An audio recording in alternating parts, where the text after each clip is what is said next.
Ladies and gentlemen, Alan Holt, Vice Chairman of the United States Holocaust Memorial Museum.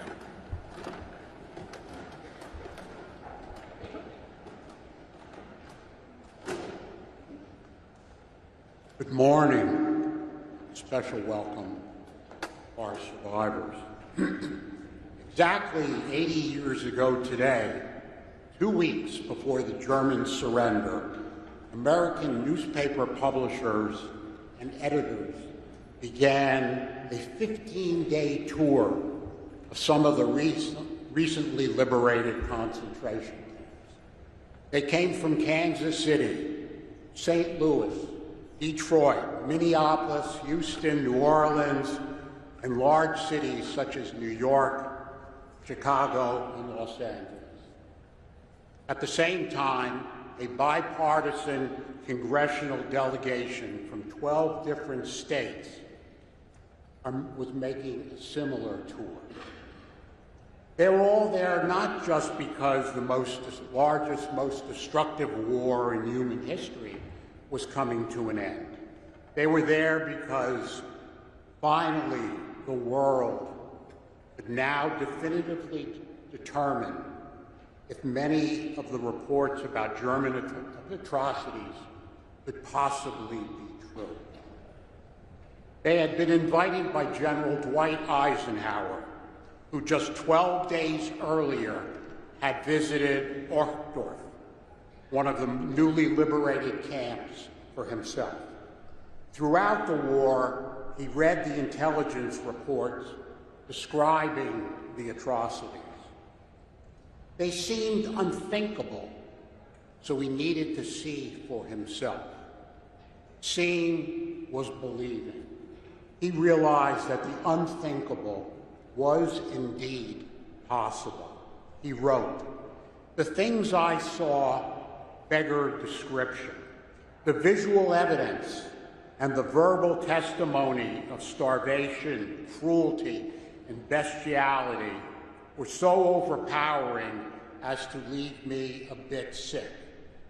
I made the visit deliberately in order to be in a position to give firsthand evidence of these things, if ever in the future there develops a tendency to charge these allegations merely to propaganda."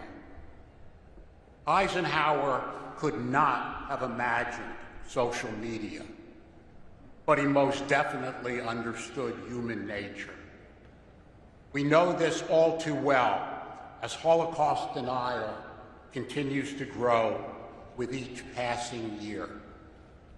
Just 17 days after Eisenhower's visit to Ohrdruf, a 25-year-old Polish-born man named Israel Holsecker was liberated by American soldiers. He had been in at least 5 different concentration camps, including Auschwitz, Buchenwald, and Dachau. I would not be here but for those American soldiers who liberated Israel, my father, exactly 80 years ago, because it was in the course of liberation that Israel met another young survivor, Jenny, my mother. Israel and Jenny, I'm sad to say, are now gone, as are most of the World War II veterans. I worry that new generations will not understand what was at stake during the war.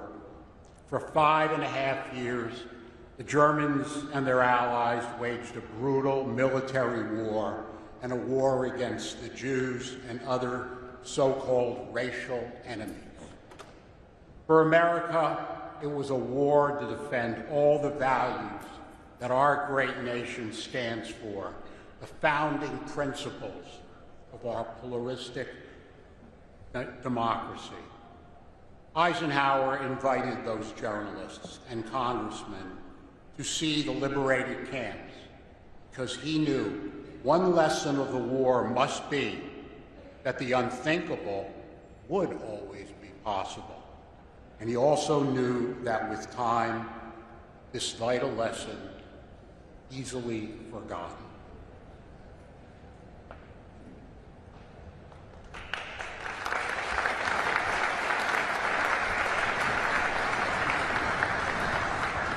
Ladies and gentlemen, please stand for the presentation of the flags of the United States Army Liberating Division.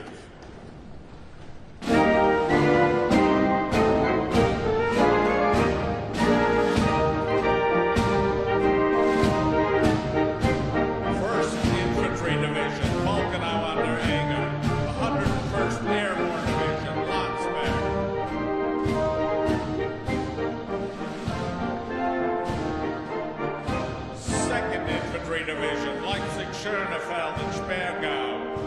82nd Airborne Division, Verbally. 4th Infantry Division, Dachau Subcamps, 20th Armored Division, Dachau.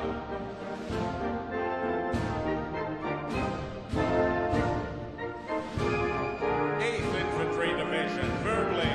14th Armored Division, Dachau Subcamps.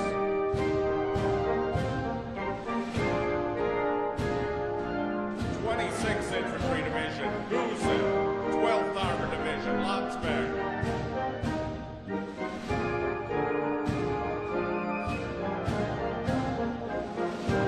29th Infantry Division, Dinslagen, 11th Armored Division, Gusen and Mauthausen.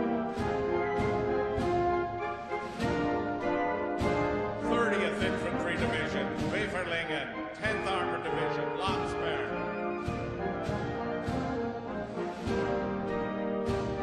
36th Infantry Division, Kaufering Camps, 9th Armored Division, Falkenau an der Eger. 42nd Infantry Division, Dachau, 8th Armored Division, Halberstadt-Ziegbergen.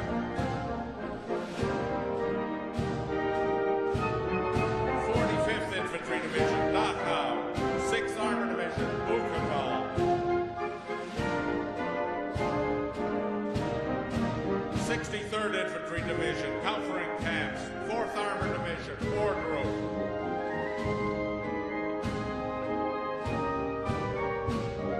65th Infantry Division, Flossenburg Subcamp, 3rd Armored Division, Dora Mittelbau.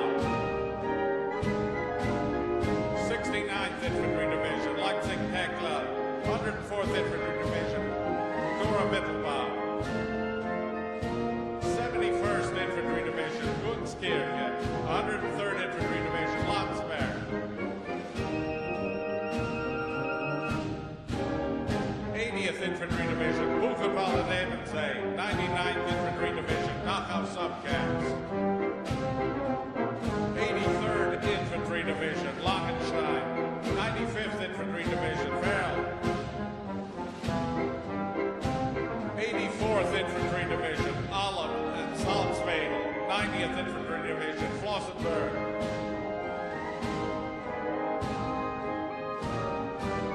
86th Infantry Division, Attendorn, 89th Infantry Division, Ordrup.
'Ladies and gentlemen, please remain standing for the presentation of the national colors and the national anthem.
please be seated.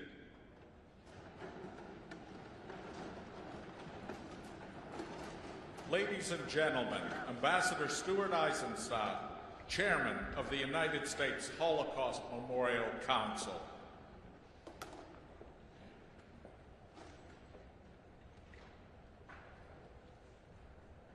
Survivors, this past January, along with our director, Sarah Bloomfield, I had the distinct honor of leading our Holocaust Museum delegation to the Auschwitz-Birkenau to commemorate the 80th anniversary of its liberation.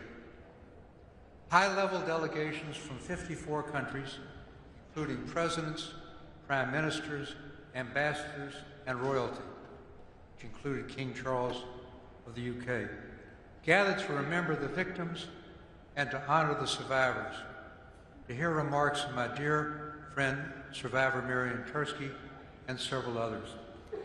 It was particularly moving, occurring against a backdrop of unprecedented Holocaust denial and rising anti-Semitism since the October 7th attack on Israel. It was also painful knowing that there are only 1,000 Auschwitz survivors left. Thankfully, 3 of them volunteer at our museum. These Auschwitz survivors were part of the last large Jewish community to be killed, the Hungarian Jews.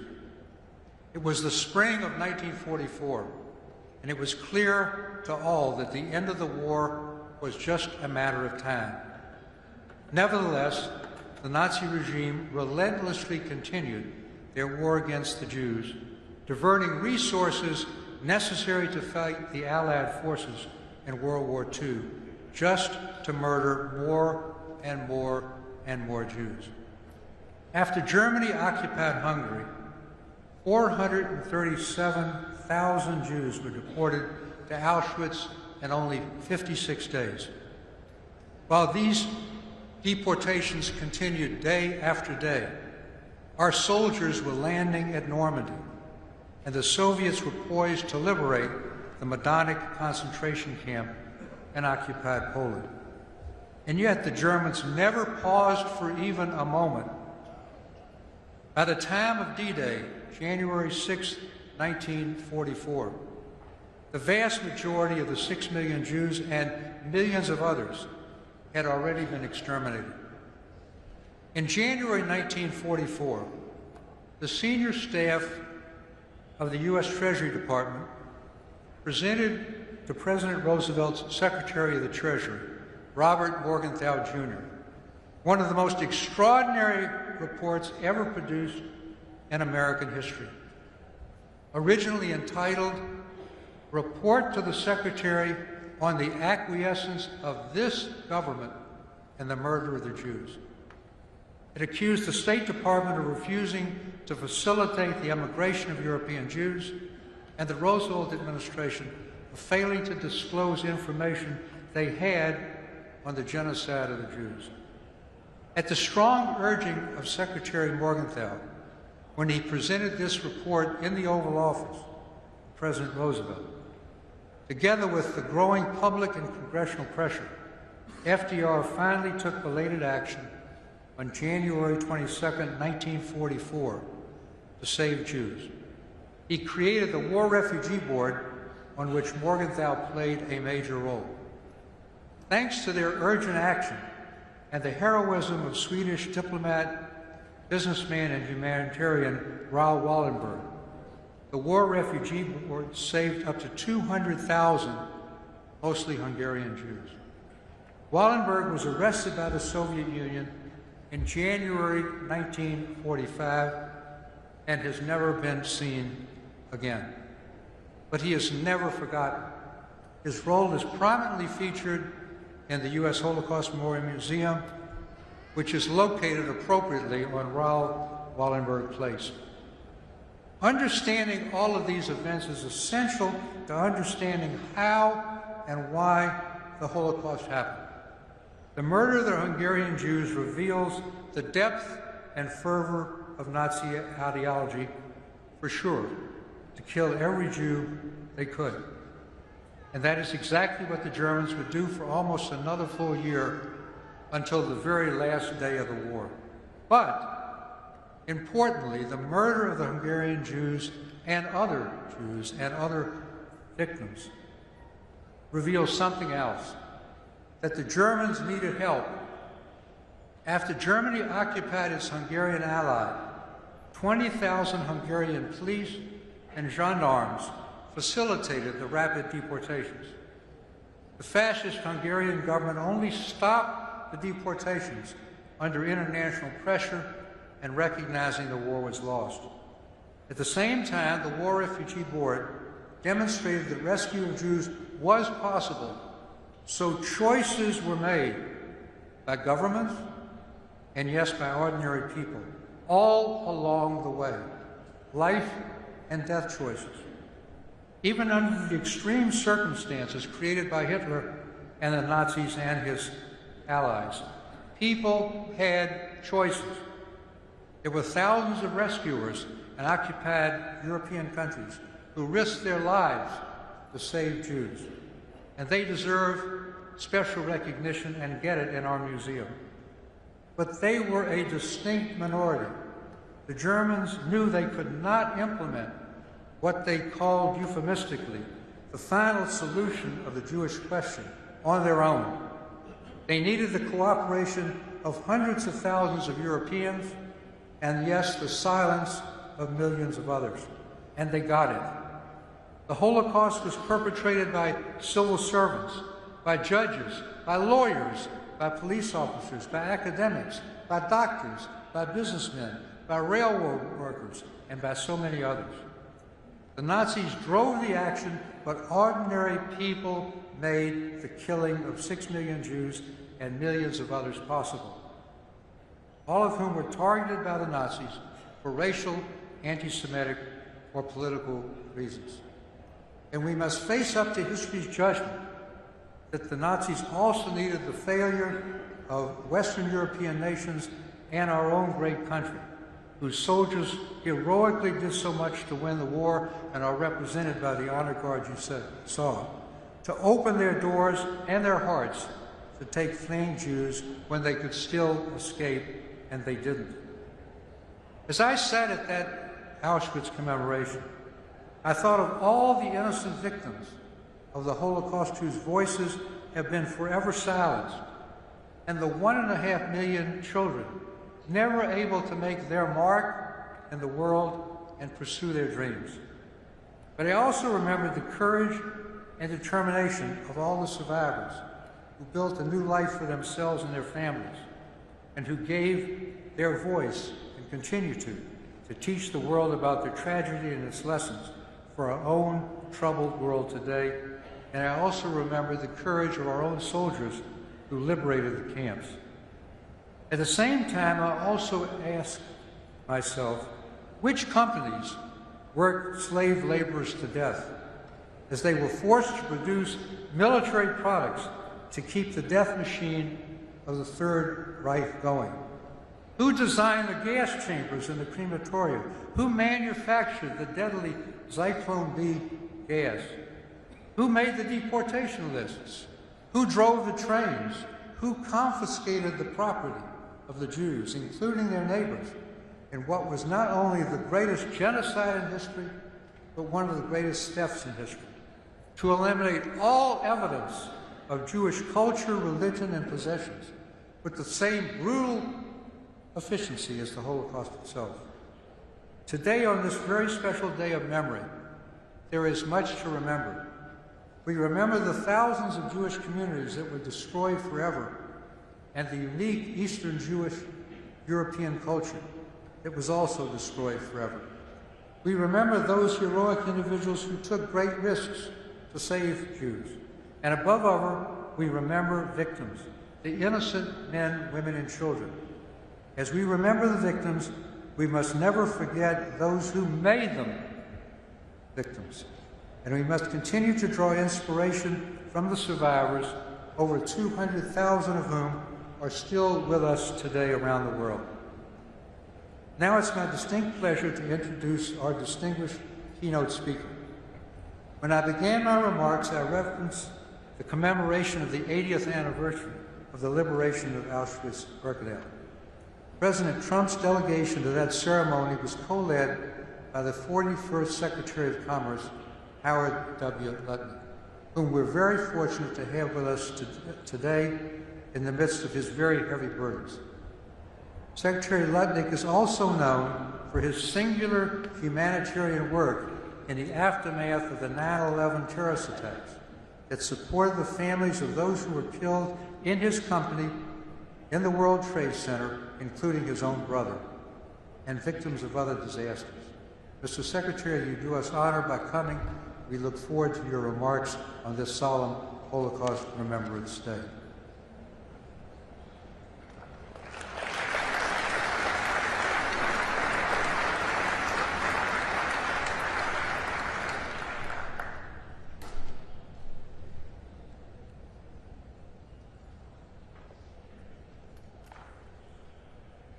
Thank you. Thank you, first, to the survivors who honor me with their presence and honor all of us. We deeply appreciate you being here today. Thank you to the Holocaust Museum for inviting me and for putting together this morning's program. It's an honor. It's an extraordinary privilege also to be in the Capitol, building that stands not only as the seat of our government, but it stands for freedom, it stands for justice, and it stands for the enduring strength of the American people. It is the flags behind me, all those infantry divisions and all those armored divisions that ended the massacre of 6 million Jews. It is the core strength of America that freed us. And I think while we stand here today, I think we should remember with the flags behind me how vital and important America is and our armed forces are. Today we gather to mourn the loss of 6 million innocent people. We gather to remember the horrors that these people lived through. But we gather not just to remember what happened, but also to make sure, of course, that it shall never happen again. So this, as was just mentioned, this past January, I traveled with my friend Steve Witkoff, and we led the American delegation to Auschwitz. And we marked the 80th anniversary of the camp's liberation. There are no books, no photographs, no documentaries that can enter your soul the way physically being in Auschwitz pierces inside of you. Stand beside gas chambers that were designed to kill people. Stand behind ovens that were designed to kill people. And you see the fabric of these people's lives strewn in an exhibition to just remind you of how horrible the events were. Over 1.1 million people, 1.1 million people were murdered there. Children, mothers, grandparents, teachers, human beings. And they were all targeted, as we all know, simply for being Jewish. And there you could feel the horror of it all. I met survivors there. I heard their stories. I saw the tattoos inked on their arms. They survived, and they reminded me of the scale of the hate that can and must be overcome. The Holocaust was a failure of humanity. But as we all know, no matter how hard we try, that kind of hatred continues to exist, just in many, many other forms. It shows up in different ways, and it shows up at different times. On September 11th, our country was attacked by jihadists. These radical jihadists murdered thousands of innocent people. They killed my brother Gary. He was 36. They killed my best friend, Doug. He was 39. And they killed 656 of my other friends and colleagues who worked at my company, Cantor Fitzgerald, because Cantor Fitzgerald was on the top 5 floors of the World Trade Center. I lost nearly everyone I worked with. It was enough, really, to break anyone. But we decided we would rebuild in order to care for the families of our colleagues who were killed that day. On October 7th, 2023, that evil, it surfaced again. In Israel, 1,200 Jewish men, women, and children were massacred. Women raped and mutilated. Entire families burned alive. 254 people taken hostage. Again, it was coordinated. Again, it was calculated. Again, it was carried out with the same genocidal hatred that fueled Auschwitz. And it's that same disregard for human life that fueled the September 11 attacks. It's just the same hate. It just comes at a different time with a different name. So we have to be clear, we have to be strong, and we have to be united. America is great because we believe in freedom, we believe in justice, and we believe in truth. And that is exactly what our enemies hate. And when those key ingredients of America are tested, we rise. That's why the flags are behind me, and that's why we stand here in our capital. We don't run from it, we address it head on. We remember it, so we will see it coming. And we must stop it before it spreads. So I'm here to tell you in very, very clear and plain language, President Trump will never back down from defending the Jewish people. Never.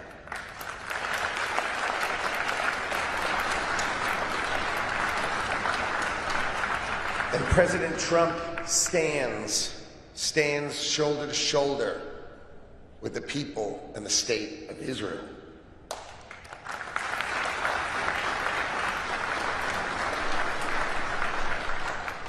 Colleges and universities that enable anti-Semitism, they will lose our government's support. The Trump administration will not protect institutions that protect hate.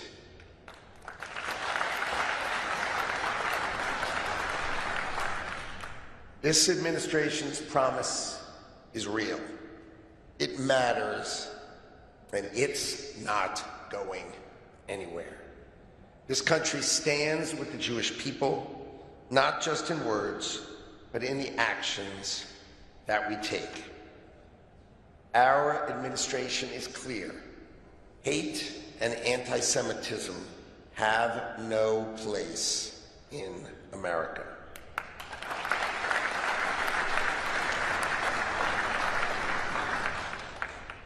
We are all honored to be standing beside our incredible survivors who are with us today. Thank you for honoring us. We remember the Holocaust and its horrors together. And we stand together with the Trump administration. All of us stand against hate, and we stand against anti-Semitism. Thank you for honoring me today by having me here.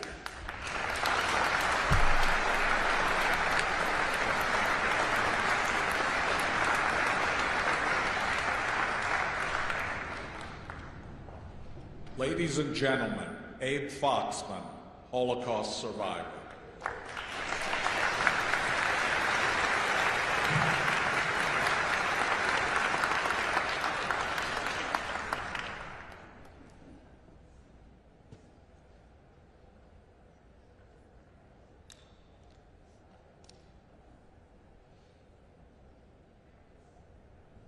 Aire, liebe Plata,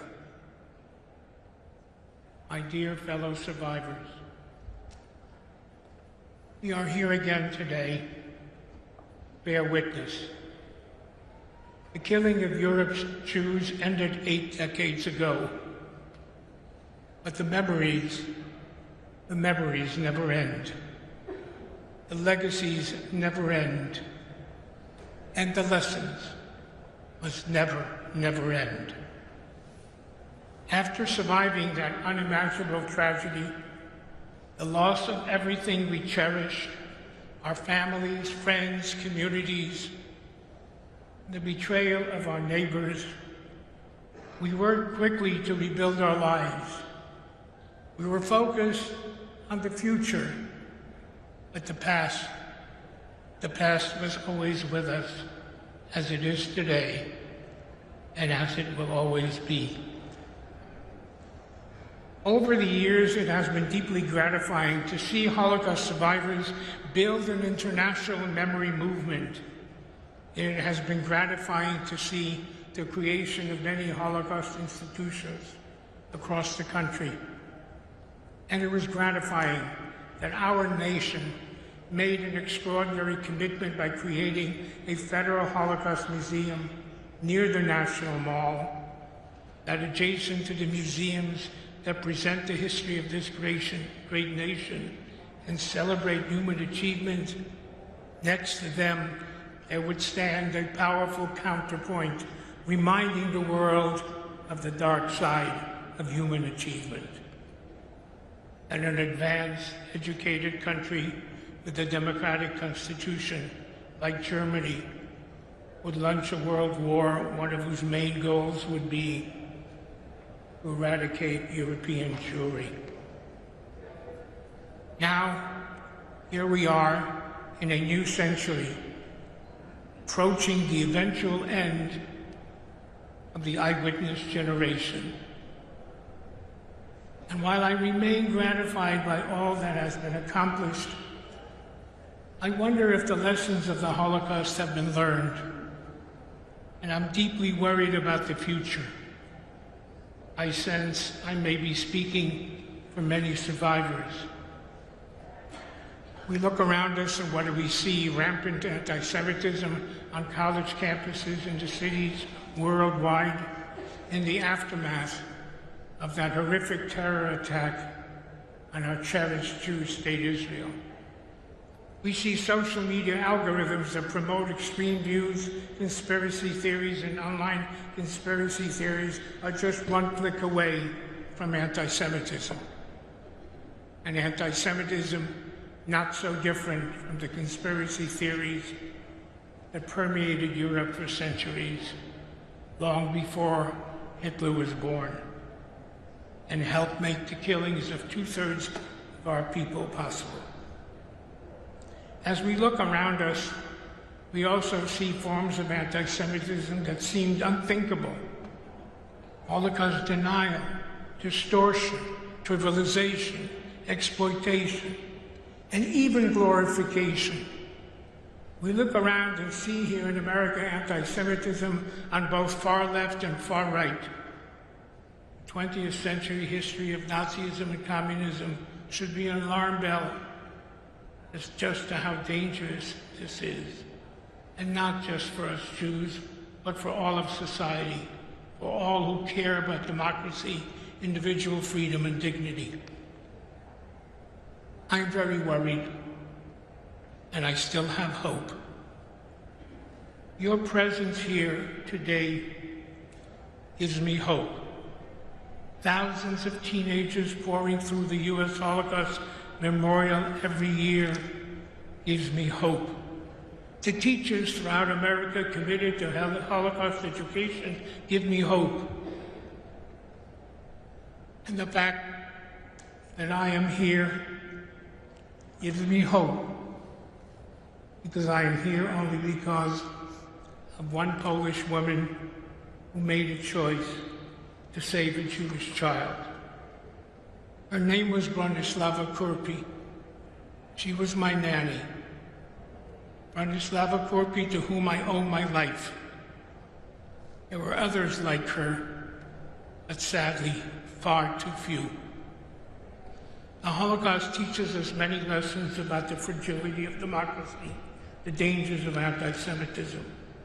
But it also teaches us that choice is always possible, that silence is a choice, and choices always have consequences.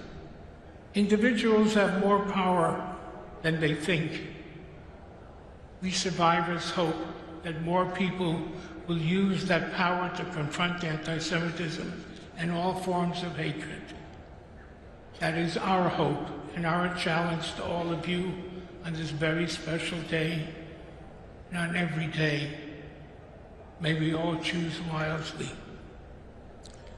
We live in very chaotic times where our values, our history, our democracy are being tested.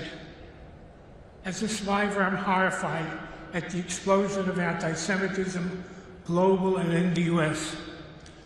And I'm appreciative of President Biden's historic initiative on anti-Semitism, and thankful to President Trump's strong condemnation of anti-Semitism and his promise to bring back consequences to anti-Semitic behavior.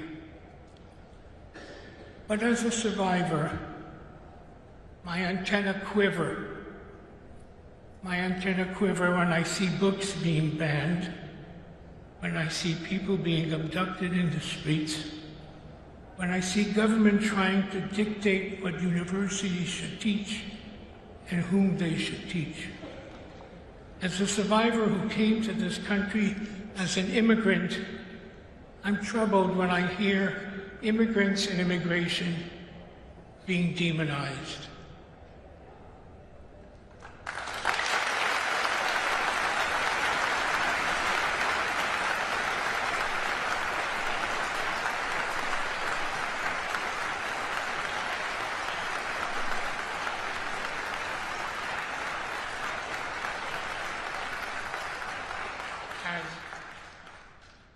As some of you know,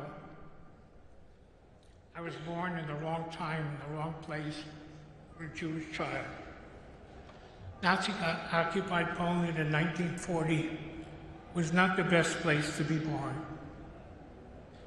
And yet I managed to survive by the intercession of one special person's kindness, courage, compassion, decency, and most likely several miracles to survive.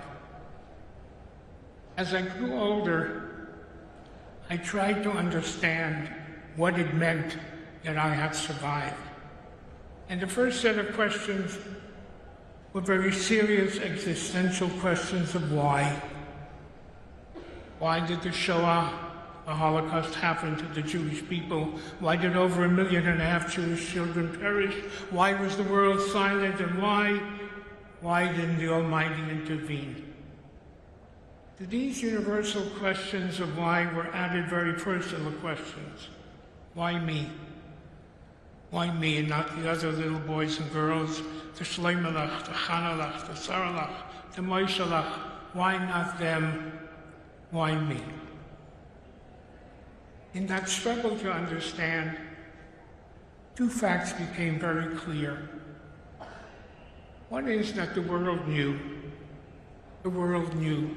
There was no CNN, there was no Fox, there were no satellite feeds, there was no internet, no 24/7 news, yet the world knew. Those in positions of power to make decisions to stop what was happening knew. They knew every day how many Jews were being killed in Lodz, in Baranovich, in Minsk, in Bialystok. They knew. And for years previously, they knew what was happening.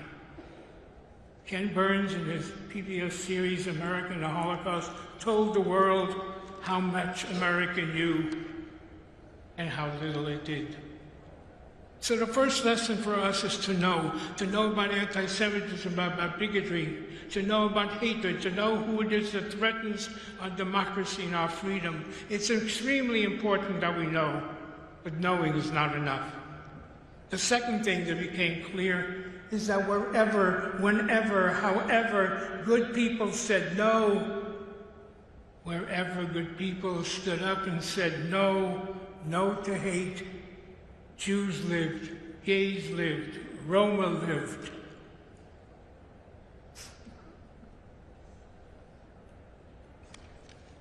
There was an Oskar Schindler who saved 1,200 Jews. There was a Raoul Wallenberg, you heard, a Swedish diplomat who saved 50,000, maybe 100,000 Jews. There were 60 diplomats who acted against their country's wishes and saved thousands of Jews.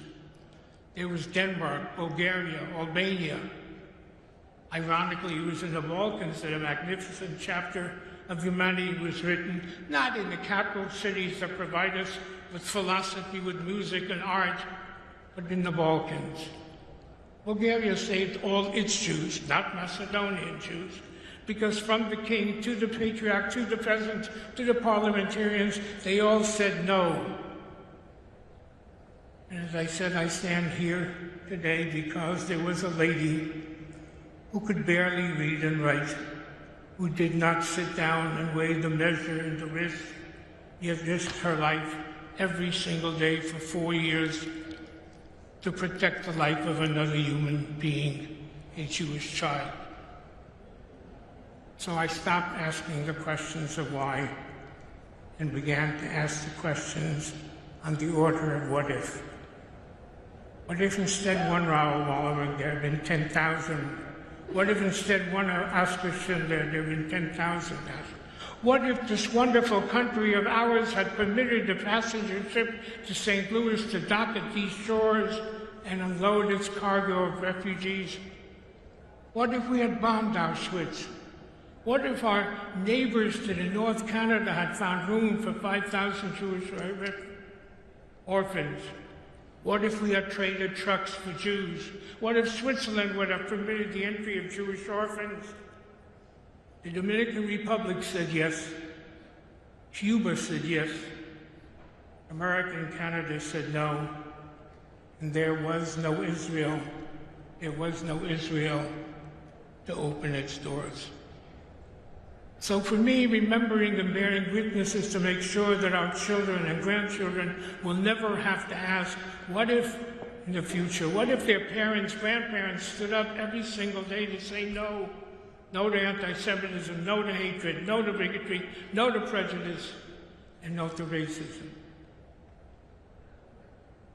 Bearing witness also gives me an opportunity to say thank you to my nanny, Bronislava Krupi, whom I never had the opportunity to thank. Finally, the Holocaust did not begin with gas chambers. It began with words, hateful, ugly words that demonized, degraded, debased Jews, and those words became ugly, hateful deeds. In the Jewish tradition, we believe that life and death is in the power of the tongue. 3 times a day, Jews who follow the tradition ask the Almighty to keep my mouth from speaking evil. Nitzor l'shonim mira. On Yom Kippur, the highest day or atonement, we ask for atonement for the sins with the utterance of our lips that we committed by groundless hatred. We believe in the power of words, in the power of good people to stand up and say no. Never again was the 11th commandment etched in the aftermath of Auschwitz. It was etched by the Jewish people based on a Jewish experience, but never again that pledge, that imperative, that commandment as a universal message. For all of us today must bear witness and be faithful to that commandment, which instructs us all to never again be silent when anyone is in fear, danger, isolated, singled out because the color of their skin, their religion, their ethnic origin, their sexual orientation, or anything that makes them different from the rest. Shockingly, we survivors of today bearing witness to global epidemic of anti-Semitism. Israel, the Jewish state, is again under attack.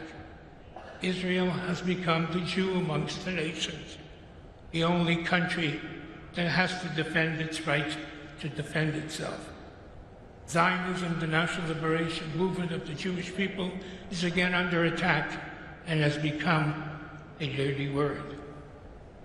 So it is, again, our responsibility, survivors, to bear witness, and we dare not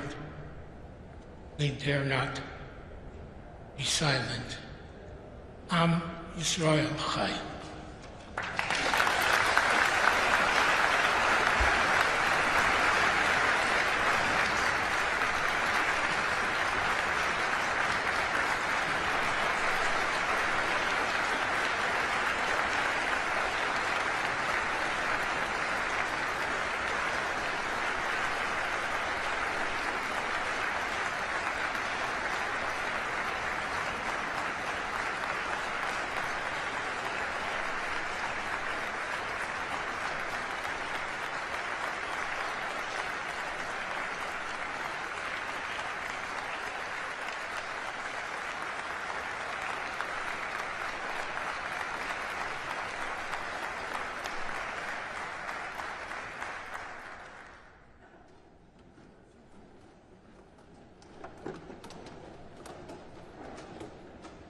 These United States Army officers are participants in a museum leadership program that has included over 800 U.S. military service members.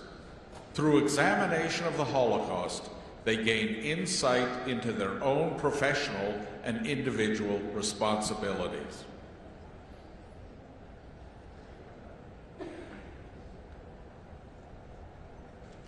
I'm Major Rufus Allen.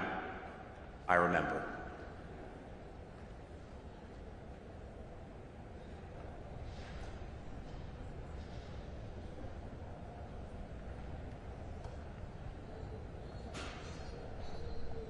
I am Major Keaton Troy. I remember.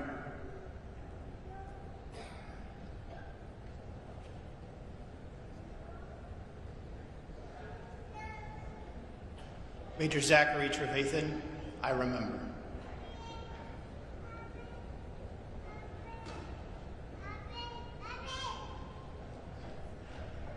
I am Major Danielle Haynes. I remember.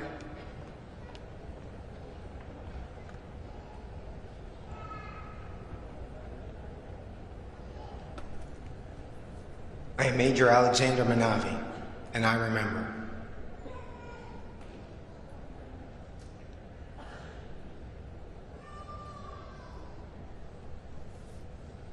I am Major Emily Merrick.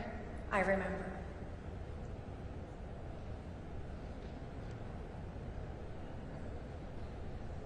I am Captain Rebecca Melendez. I remember.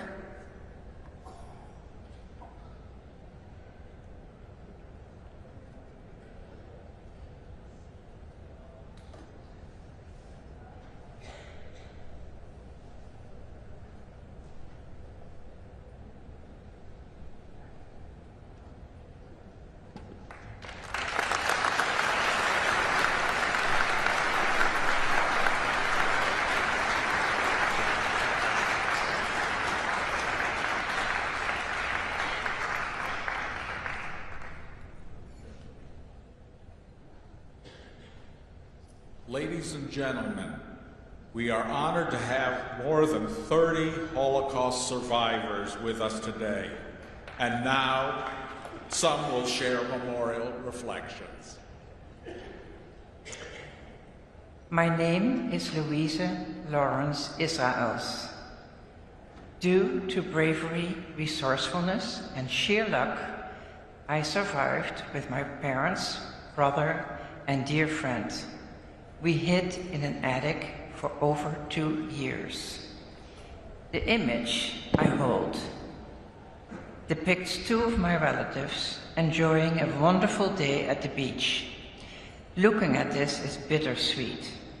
I'm grateful to have this photo, but I'm very saddened that I never got the chance to meet them. That opportunity was ripped away from me when the Nazis occupied my country, the Netherlands, and began deporting its Jews. Both of them were deported to Auschwitz in 1944 and murdered. I honor and remember my great-aunt Gesine Wilhelmina Gompertz-Polak and Eddie Barend Gompertz, my cousin.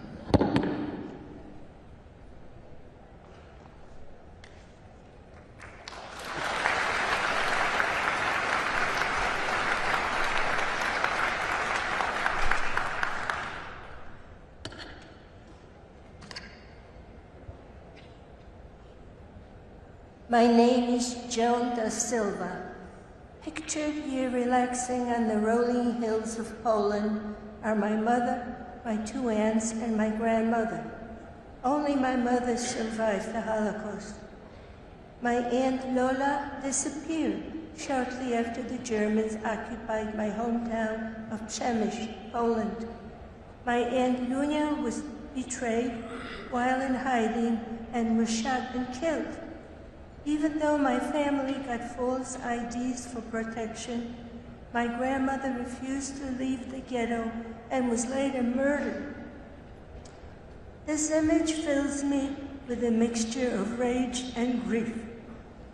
I never had a chance to get to know them, or myself for that matter.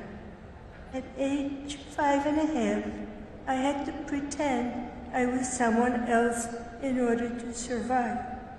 Everything was taken away from me before I had a chance to get my bearings in this world, and I still feel the effect today. I remember my grandmother, Rosa Adolf, and my aunts, Lola and Lunia Adolf.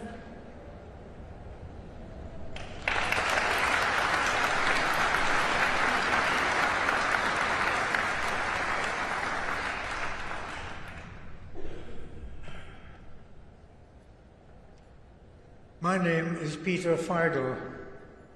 Although I was born in Germany, I spent most of the war years in France, trying to stay one step ahead of the Nazis. On August 26, 1942, while I was away at a Quaker summer camp, my parents were arrested. I began writing a diary dedicated to them the very next day. I hope to tell them about my life during their absence when we were finally reunited. Here you see a page from my diary with photos of my parents. The reunion I so desperately longed for never happened. My parents were deported to Auschwitz, where they were murdered. Had it not been for the help of strangers, I might have suffered the same fate. I remember my parents, Ernst Feigl and Agnes Bornstein Feigl.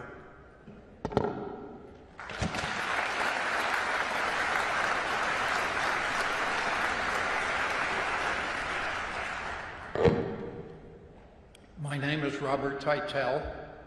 My father, whose portrait you see here, was questioned by the Gestapo in 1935 while traveling from the Netherlands to Wuppertal, Germany, to show support for workers who were arrested for protesting Nazi policies. Although he was released without incident, his record made him a target. Just before the German authorities began deporting Jews from the Netherlands in the summer of 1942, my father was arrested, sent to the Mauthausen concentration camp. He was executed the day after he arrived. Fearing for my safety, my mother placed me in hiding with strangers in Amsterdam. I was just 1 year old. I do not have any memories of my father, and it hurts, but I am grateful to have this portrait of him. Today and every day, I honor the memory of my father, Abraham Manu Teitel.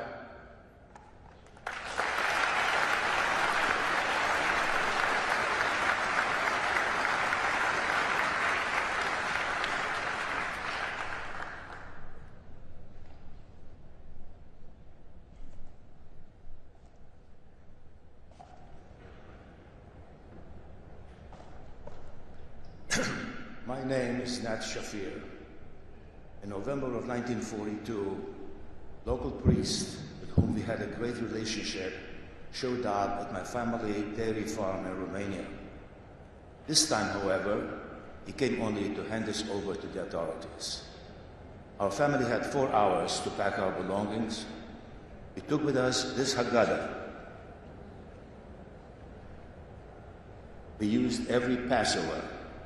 My father and I later hid it with other Jewish ritual items in a bombed-out building the day before he was deported to a forced labor camp, leaving me to care for my mother and 2 of my sisters. I was 7 years old at the time. Fortunately, my father survived and we recovered these family treasures. It is especially meaningful to stand before you today and lead the mourner's Kaddish, as today is also my father's Yortzeit. I will be reciting the Kaddish for him and for 6 million Jews who were murdered during the Holocaust, including 32 members of my extended family. I invite you to please stand and join me reciting the mourner's Kaddish.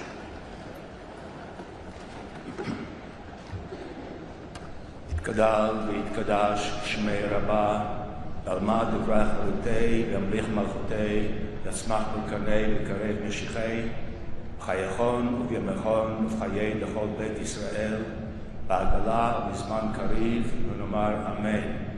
Yehei shlam Rabba min Shemaya, v'chayim tovim aleinu v'al kol Yisrael, v'yimru Amen. V'seh shalom v'ramal, v'yaseh shalom aleinu v'al kol Yisrael, v'yimru Amen. Please remain standing as Chazan, Elisheva Ginsling, that would chant a traditional prayer for the soul of the dead, Kel Malach. I invite you to hold high the photo that's on your chair. Together, we honor their lives and remember them. Yeh Zochram Baruch, Am Yisrael Chai.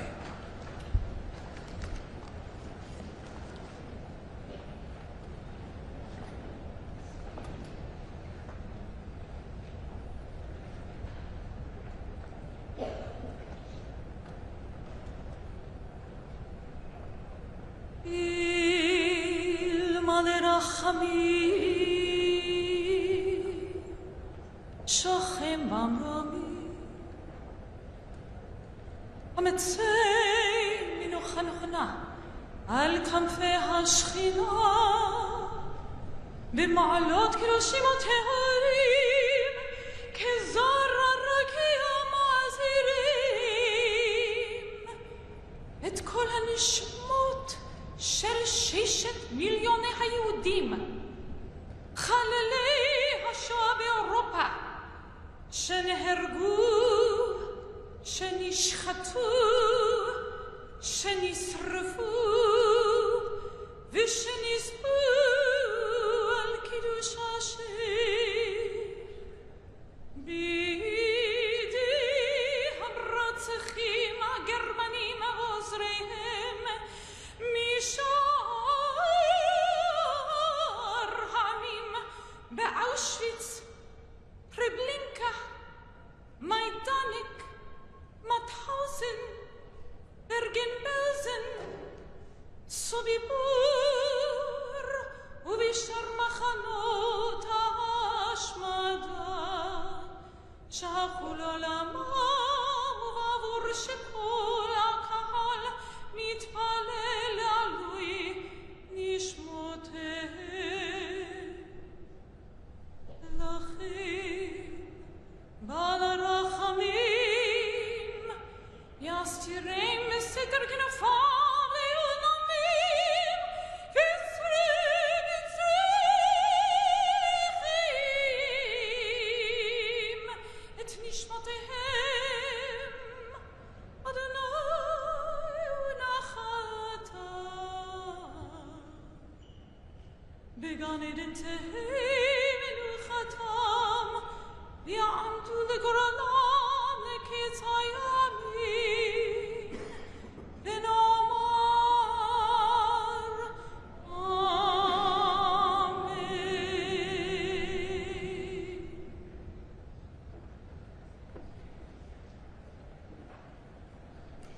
Please be seated. Ladies and gentlemen, Sarah Bloomfield, Director of the United States Holocaust Memorial Museum.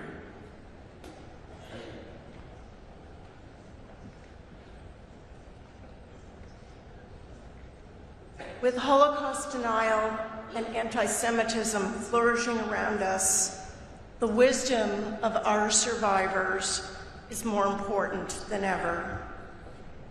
Here is Primo Levi. He said, "We must be listened to. Above and beyond our personal experience, we have collectively witnessed a fundamental, unexpected event. Fundamental precisely because unexpected, not foreseen by anyone. It happened, therefore it can happen again. This is the core of what we have to say." And here is Steffa Kupfer on how she survived in hiding. Here's what she said. "My mother was very Orthodox. Mrs. Orlewska was deeply religious and respected my mother's religion. So she took one pot, which she scrubbed real good. She cooked potato soup for us every day. My mother didn't have any unkosher food for the duration of the hiding. And my mother would say, 'Take a little money when you go to Mass and give it to the poor.' And Mrs. Orlewska would say, 'There are no poorer people than you. Your children have no fresh air. You have no light. You have no freedom. Nobody is poorer than you.' She wouldn't take a penny, never. She did it out of the goodness of her heart. And after liberation, she says, 'Please, don't stay in touch with me. Don't ever come back. I don't want my neighbors to see you. I am afraid for the safety of my life. My people will not forgive me for saving a Jewish life.'" Like her neighbors, Mrs. Orlewska was exposed to the anti-Semitism that was rampant across Europe for centuries. So why did she choose to not let that disease infect her? And why did she choose to do more than that? To risk her life to save Steffa and her mother? What made Mrs. Orlewska and the other helpers different? They were from every country, every religious background, and every political persuasion. Why were they not influenced by the hatred, propaganda, peer pressure, and greed all around them? The warning of Primo Levi, the gratitude of Steffa, and the actions of Mrs. Orlewska stand for all time, reminding us of what happened and what can happen, and asking each of us this fundamental question: now that you know, what will you do?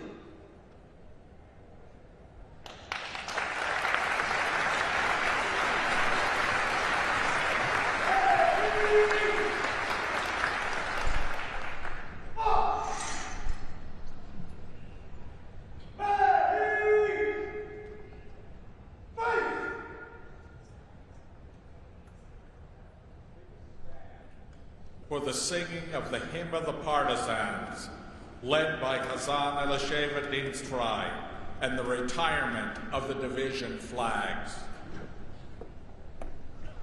Mit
Ladies and gentlemen, this concludes our program. Thank you for sharing our national commitment to Holocaust remembrance.